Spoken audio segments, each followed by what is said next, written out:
Hi, hello, welcome to Teacher's Tale. So today we are with the second video in the HSA English series. The second video, no?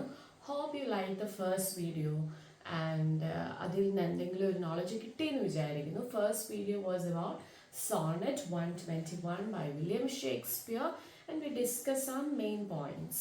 And now we are going to deal with the second poem, that is A Valediction Forbidding Mourning by Donne. That's the second poem as per the syllabus.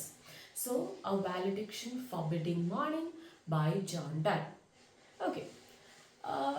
Last video, we are just at first we are going to look at the basic important details about the poetry and everything in a very nutshell, and then we are going to discuss in detail about the poem. That's how this video is going to be, and at the end I'm going to give you a previous year question which actually came from this particular poem.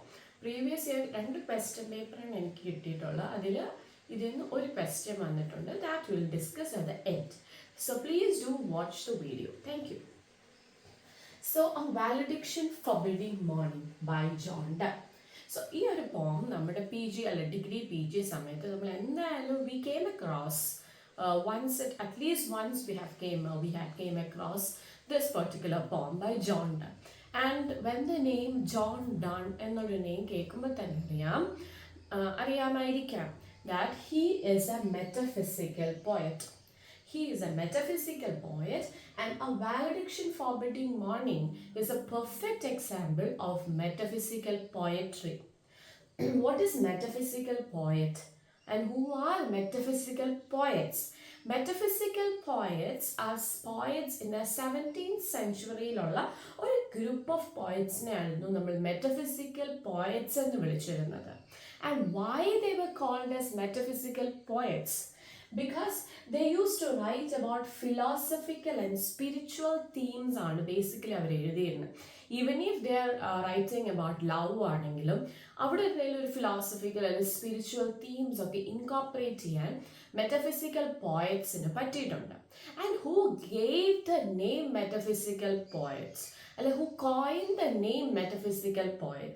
And the term metaphysical poet was coined by Samuel Johnson. So, ഈ കാര്യങ്ങൾ ഓർത്തിരിക്കുക. Donne, metaphysical poet, 17th century emerge ചെയ്ത ഒരു group ആയിരുന്നു metaphysical poets. And the term metaphysical poet was coined by Samuel Johnson. എങ്ങനെയാണ് ഇതൊരു metaphysical poetry ആണെന്ന് നമുക്ക് എങ്ങനെ മനസ്സിലായി? How do we know that this particular poem is a metaphysical poem? So metaphysical poetryയുടെ importance അല്ലെങ്കിൽ how can we say that these are metaphysical poetry എന്ന് പറയുന്നത്?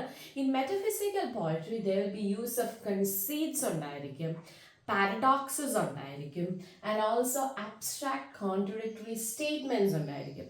And what are conceits? അതായത് കൺസീറ്റ്സ് എന്ന് പറഞ്ഞാൽ നമുക്ക് ഒരു അബ്സ്ട്രാക്ട് കോൺസെപ്റ്റിനെ കാണിക്കാനായിട്ട് they will be using physical object to compare abstract. ഈ ഒരു പെർട്ടിക്കുലർ പോയട്രി നമ്മൾ എടുക്കുവാണെങ്കിൽ ഈ ഒരു പെർട്ടിക്കുലർ പോമിൽ ഒരു അബ്സ്ട്രാക്ട് കോൺസെപ്റ്റായ ലവ് കെയർ എല്ലാം ഒരു അബ്സ്ട്രാക്ട് കോൺസെപ്റ്റ്സ്. അബ്സ്ട്രാക്ട് കോൺസെപ്റ്റ്സ് എന്ന് പറഞ്ഞാൽ something which we cannot touch, അല്ലെ നമുക്ക് കാണാനോ ടച്ച് ചെയ്യാനോ ഒന്നും പറ്റില്ല. We may feel this. So ഈ ഒരു അബ്സ്ട്രാക്ട് കോൺസെപ്റ്റ്സിനെ കാണിക്കാനായിട്ട് they will be using physical objects. ഈ ഒരു പോം നോക്കുവാണെങ്കിൽ അബ്സ്ട്രാക്ട് കോൺസെപ്റ്റായ ലവിനെ ഇത് ചെയ്യാനായിട്ട് ഹി ഈസ് യൂസിങ് കോമ്പസ്. നമ്മുടെ മാത്സ് ജോമെട്രി ബോക്സിലുള്ള കോമ്പസ് ആണ് ഇവിടെ യൂസ് ചെയ്യുന്നത്. So we can see the use of conceits in metaphysical poetry and paradoxes under metaphysical poetry, and also contradictory statements കാണും. അങ്ങനെയുള്ള സ്റ്റേറ്റ്മെന്റ്സ് ആണ് ഈ മെറ്റഫിസിക്കൽ പോയട്രി എന്ന് പറയുന്നത്. ലൈക്ക് ഒരു സ്പിരിച്വൽ തീം അവിടെ വരും. ഈവൻ ദോ ലവ് ആണെങ്കിൽ there will be some spiritual themes will be there, abstract concepts will be there, use of conceits ആണ് ഏറ്റവും മെയിൻ ആയിട്ട് നമ്മൾ പറയുന്നത്. ലൈക്ക് ഒരു വേറൊരു പോം നമ്മൾ ജോൺ ഡൺ നോക്കുവാണെങ്കിൽ the marriage bed is being compared with a bee. അങ്ങനെയൊക്കെയുള്ളൊരു കോൺസെപ്റ്റ്സ് ആണ് വരുന്നത്. സോ അങ്ങനത്തെ പോമാണ് metaphysical poetry. So John Donne is a metaphysical poet and his poem a valediction forbidding mourning is a perfect example of metaphysical poetry. So that's about the poet and the poem, like our background. And about this particular poem, a valediction forbidding mourning, it's actually a farewell speech. Someone is going somewhere and he is bidding farewell to his loved one. അതാണ് എന്താണെന്നൊക്കെ നമുക്ക് നോക്കാം.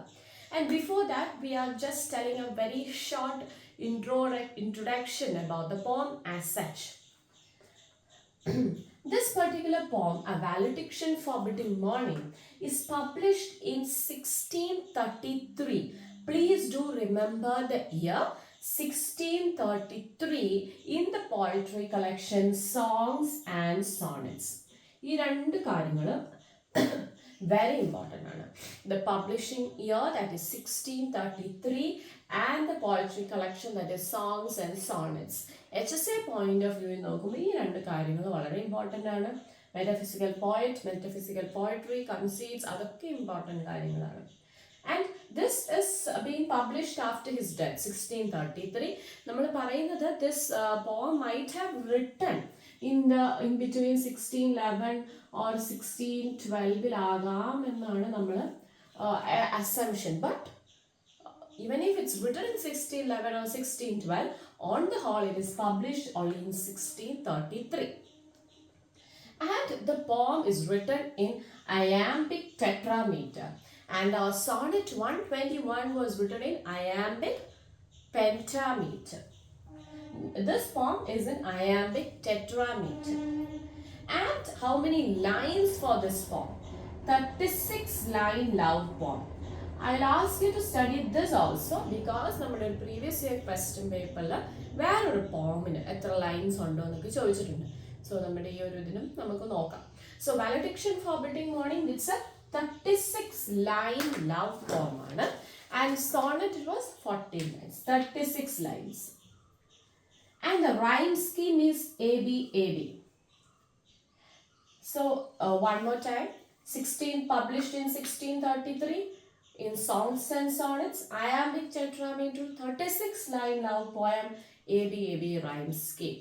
And who wrote this? Who is bidding farewell and to whom? It's a question. So it might be John Donne. It is John Donne, we are believing. So John Donne is he wrote this poem before parting with his wife, and more done before going to a diplomatic trip to France. That is, John Donne ഫ്രാൻസിലേക്ക് പോകുന്നതിന് മുമ്പ് this poem is being written to his beloved wife and more done എന്നാണ് നമ്മൾ വിശ്വസിക്കുന്നത്. So it's a farewell speech that he has written to his lover, that is his own beloved wife, that is and more done. So that's how this poem originate. ഇതാണ് അതിന്റെ background എന്ന് പറയുന്നത്. ആ ഒരു bidding farewell, his love towards her, ആ ഒരു കാര്യങ്ങളൊക്കെയാണ് ഈ പോമിൽ വരുന്നത്. So 1633 songs and sonnets, നമ്മളത് എന്തുകൊണ്ട് എങ്ങനെ ആരെഴുതിയെന്ന് നോക്കി. So now we'll just go tell the explanation of the poem of Valediction Forbidding Mourning. I'll read the 4 lines, then give the explanation. That's how we are going to deal with the 36 lines of this poem. First 4 lines goes like this. As virtuous men pass mildly away and whisper to their souls to go, will some of the sad friends do say, the breath goes now, and some say no. So he is giving a picture of good men or virtuous men dying to his wife. And he is a picture where good men are dying. When good men dies, their souls are parting from their body very mildly. വലിയ ഒച്ചപ്പാടും ബഹളമൊന്നും ഇല്ലാതെ souls are parting from the body, and some sad friends who are grieving for the death of these virtuous men, അവർക്കിടെ ഇടയിൽ ഒരു disagreement വരും. ഇയാൾ മരിച്ചോ ഇല്ലയോ, there will be a disagreement. അതാ പറയുന്നത്, the breath goes now and some says no. That's he's giving, that is he is actually giving a farewell speech to his wife by starting and giving the image of good men died. അത് തന്നെ ഒരു വളരെ ഒരു paradox അല്ലെ ഒരു difference ഉണ്ട്. അതൊരു farewell speech ആണ്, but he starting with good men dying. ബിലവ്ഡിന് കൊടുക്കുന്ന ഒരു ഇമേജിൽ ഗുഡ് മെൻ ഡൈങ്, അവരുടെ സോൾസ് പോകുന്നു. ലെറ്റ്സ് സീ വാട്ട് എന്തിലേക്കാണ് ഈ ജോൺ ഡൺ എത്തുന്നത് നമുക്ക് നോക്കാം. So next four lines goes like this. So let us melt and make no noise, no tear floods, no sigh tempests move. To a profanation of our joys, to tell the lady of our love. So now he is telling that as the dead butchers meant the body in the soul's party in the bole, let us part. നമുക്കും part ചെയ്യാം. That is he is going somewhere, right? So he is telling, indirectly he is telling to his wife that let us part and make no noise. നമുക്ക് വലിയ ബഹളങ്ങളും കരച്ചിലുകളും വളരെ അധികം ഒത്തിരി ജിമിക്സും ഒന്നും ഇല്ലാതെ let's part very mildly, നമുക്കും part ചെയ്യാം. I am going, he is bidding farewell. അധികം there should not be tear floods, so അങ്ങനെ ഒന്നുമില്ലാതെ let's part. And it's where profanation of our joys to tell the lady of our love. നമ്മൾ ഒത്തിരി open ആയിട്ട് ഭയങ്കര ബഹളമൊന്നും വെച്ച് let's not grieve so openly. That will actually നമ്മുടെ ആ പ്രൈവറ്റ് ലവിനെ അത് കെടുത്തുന്നത് പോലെ. So let's part silently as the souls from the virtuous men part from their life. Moving of the earth brings harms and fears. Men reckon what it did and meant. But trepidation of the spears, though greater far, is innocent. He is telling that ഈ എന്തെങ്കിലും natural disasters അല്ലെങ്കിൽ disturbances വരുമ്പം ഈ മെന്നിന്, common men knew it and they will be afraid of it. എന്തെങ്കിലും ഒരു earthquake അല്ലെ flood അങ്ങനെ എന്തെങ്കിലും ഒരു നാച്ചുറൽ ഡിസാസ്റ്റേഴ്സ് വരുമ്പോൾ കോമൺ മെൻ ഇത് പെട്ടെന്ന് മനസ്സിലാക്കുകയും അവർ ഡിസ്റ്റർബ് ആകുകയും ചെയ്യും. But trepidations of the spheres the greater far is innocent. But ഒരു ഗ്രേറ്റർ സ്പിയറിലുള്ള പ്രശ്നങ്ങൾ, അതായത് ഒരു നാച്ചുറൽ ഡിസാസ്റ്ററിൽ എർത്ത് ക്വേക്ക് അല്ലെങ്കിൽ എന്തെങ്കിലും ഒരു ചെറിയ പ്രശ്നം നമ്മൾ ഇരിക്കുന്ന സ്ഥലത്ത് വരുമ്പോൾ നമുക്കത് മനസ്സിലാവും, because we are common men. But he is telling that ഇതിൻ്റെ ഒരു ഗ്രേറ്റർ സ്പിയർ, അതായത് നമുക്കറിയാത്ത, നമ്മൾ ഇതുവരെ ടച്ച് ചെയ്യുകയോ കാണുകയോ ചെയ്യാത്ത മറ്റൊരു സ്പിയറിലെ പ്രശ്നങ്ങൾ നമ്മൾ it becomes so it being larger than and more significant. അത് നമ്മൾ മോസ്റ്റ് ഓഫ് ദ പീപ്പിൾ അത് അൺനോട്ടീസ്ഡ് ചെയ്യുന്നു. അതായത് നോർമൽ പീപ്പിളിനാണ് ഈ നമ്മുടെ ചുറ്റുവട്ടമുള്ള കാര്യങ്ങളെ അറിയത്തുള്ളൂ. ബട്ട് ഒരു ഗ്രേറ്റർ സ്പിയറിലുള്ള കാര്യങ്ങൾ മറ്റ് മനുഷ്യർ അല്ലെ കോമൺ മെന്നിന് മനസ്സിലാകത്തില്ല. ഹിസ് ടെല്ലിങ് ദാറ്റ് നമ്മുടെ ലവ് എന്ന് പറയുന്ന ആ ഒരു സ്പിയറിലാണ്. പെട്ടെന്ന് കണ്ടാൽ മനസ്സിലാകത്തില്ല, അല്ല നമ്മൾ ഒത്തിരി ബഹളം വെച്ച് പാർട്ട് ചെയ്യുന്നില്ല. ഇറ്റ്സ് ആ love is actually in another plane, ഒരു ഹയസ്റ്റ് പ്ലെയിനിലാണ് നമ്മുടെ ലവ് എന്നാണ് he's telling. Dull sublunary lovers love, whose soulless sense cannot admit absence, because it doth remove those things which eliminated it. Dull sublunary lovers love cannot admit absence, because it doth remove those things which eliminated it. So dull lovers, the common lovers, ഈ ഒരു മറ്റൊരു ബിലവഡിൻ്റെ absence ഒരിക്കലും admit ചെയ്യാൻ പറ്റത്തില്ല. Common ലവേഴ്സിന് അയാളുടെ partner പോയാൽ ഭയങ്കര പ്രശ്നമായിരിക്കും, അത് അഡ്മിറ്റ് ചെയ്യാനായിട്ട് പറ്റില്ല. കാരണം എന്താണ്, അവരുടെ ലവിനെ നിലനിർത്തുന്ന സെൻസറി പ്ലഷേഴ്സ് ആണ്. ബിലവഡിനെ ഫീൽ ചെയ്തോ ടച്ച് ചെയ്തോ അങ്ങനെ ആയിരിക്കും അയാളുടെ പാർട്ട്ണറിനെ ഇഷ്ടപ്പെടുന്നത്. അതുകൊണ്ടാണ് ആ ഒരു കോമൺ ലവേഴ്സിന് അയാളുടെ പാർട്ട്ണർ പോയാൽ ആ ആബ്സെൻസ് അഡ്മിറ്റ് ചെയ്യാൻ പറ്റില്ല.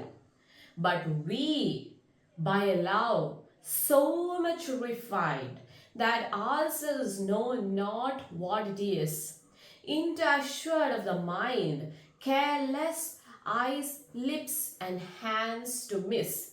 But നമ്മുടെ love is so much refined. We are not like common lovers where we cry for the partner's absence.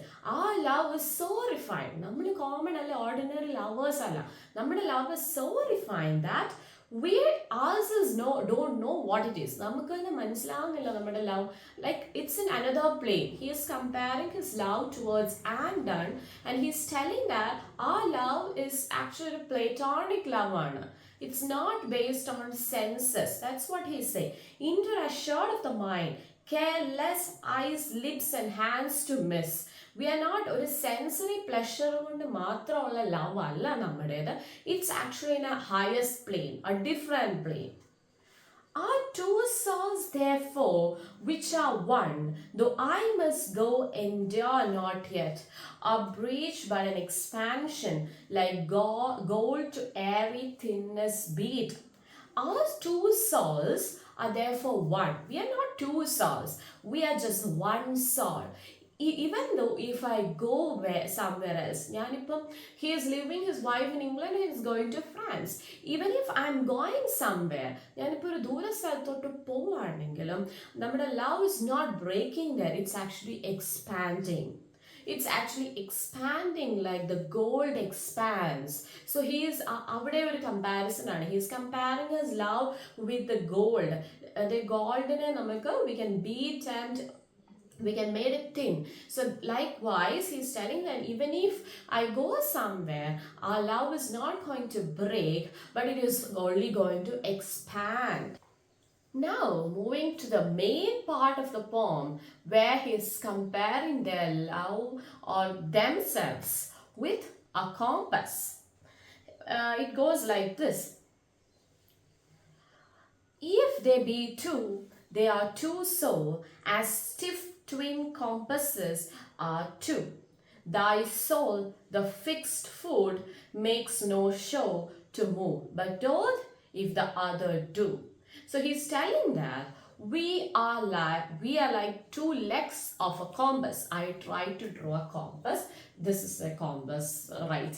So he's telling that we are like two legs of a compass, and thy soul means you, and you are the fixed foot, makes no show to move, but doth if the other do.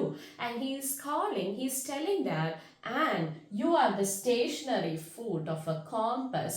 You want to move. നീ move ചെയ്യത്തില്ല. നമുക്കറിയാം compass നമ്മളിങ്ങനെ draw with we are drawing a circle. How do we draw circle with a compass. So this, you are a stationary foot and you want to move. That stationary foot move ചെയ്യുന്നില്ലല്ലോ. But you will ആ ഒരു മറ്റേ foot പോകുന്നതിനനുസരിച്ച് this stationary foot also changes the angle. അത് move ചെയ്യുന്നതിനനുസരിച്ച് ആ ഒരു ഡിറക്ഷനിലോട്ട് അതും ഇങ്ങനെ മാറും. But you are stationary. You are not changing, but what you do, you move if the other do. And though it in the center sit, and when the other far doth wrong, it leans and hearkens after it, and grows erect as that comes home. So you are like a stationary foot which is not moving, but you tend to മറ്റേ leg പോകുന്നതിനനുസരിച്ച് നീയും ആ ഒരു ആംഗിളിലേക്ക് ചരിയും, അല്ലെ ആ ഒരു ആംഗിളിലേക്ക് തന്നെ അതും കറങ്ങും.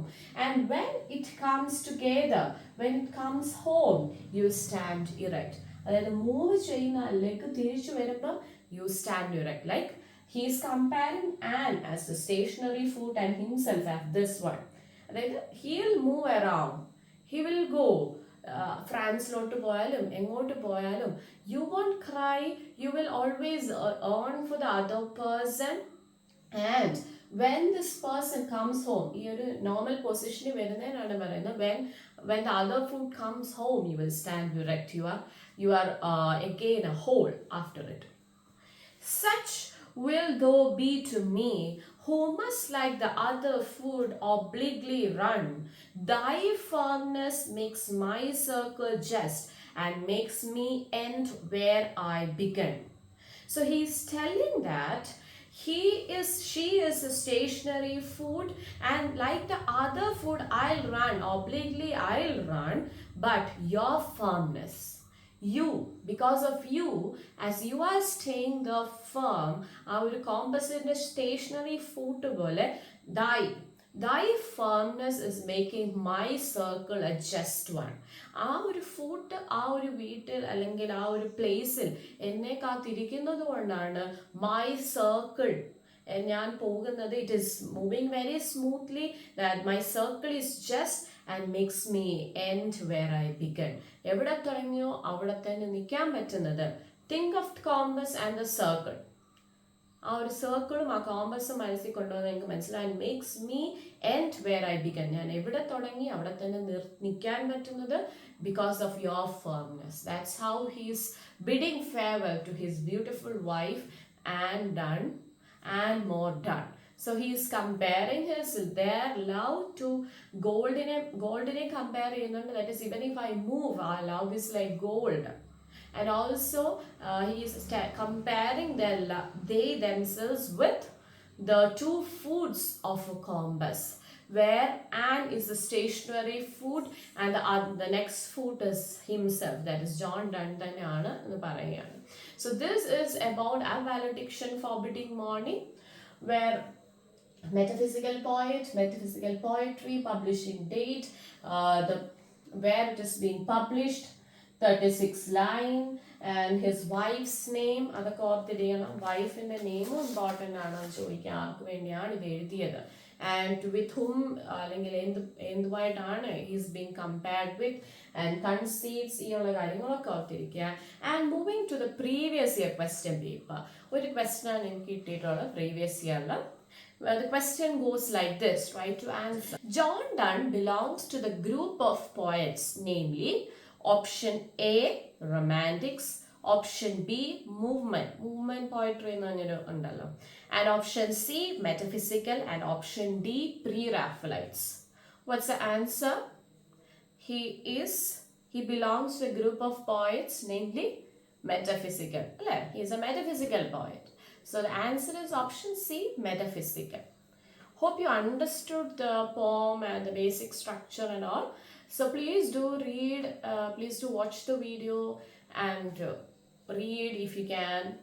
Thank you for watching and supporting. I'll try to do more videos whenever I get a time. So thank you.